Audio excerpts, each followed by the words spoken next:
Ce projet de loi de financement de la sécurité sociale, PLFSS, a été approuvé par un ultime vote de l'Assemblée nationale par 43 voix contre 13, avec l'aval des députés LREM et MoDem. À l'inverse, les élus LR, socialistes et de la gauche se sont prononcés contre, de même qu'une majorité du DGIR. La ministre de la Santé, Agnès Buzyn, qui a porté ce texte depuis octobre aux côtés du ministre des Comptes publics, Gérald Darmanin, a vanté un budget de responsabilité, de la solidarité et de la transformation. L'orateur LREM, Thomas Mesnier, a insisté sur les engagements tenus, et notamment des choix clairs en faveur des plus fragiles. Mais la plupart des autres groupes politiques ont fustigé une des mesures clés, la hausse de la contribution sociale généralisée, CSG, pour compenser la baisse parallèle de certaines cotisations sociales des salariés.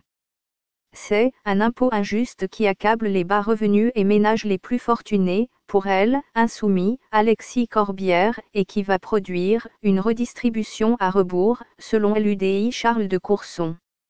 La hausse de pouvoir d'achat sera autofinancée par les salariés, a estimé le communiste Pierre Dharréville, évoquant un « grand moment de mystification ». Lire aussi, projet de budget 2018, ce que veulent changer les sénateurs LR. Emmanuel Macron n'est pas le Père Noël, chacun en conviendra, a lâché le chef de file des députés Nouvelle Gauche Olivier Faure, en listant ses nombreux points de désaccord, de la suppression du tiers payant généralisé aux économies sur le dos des familles.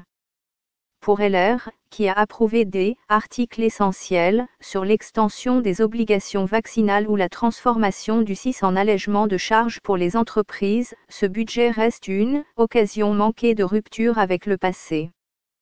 Bien que, soutenant ce projet de loi avec fierté et enthousiasme, les élus MoDem ont dit leurs regrets sur la politique familiale, baisse de la PAJE et la hausse de CSG, dont davantage de retraités auraient dû être exonérés, selon eux.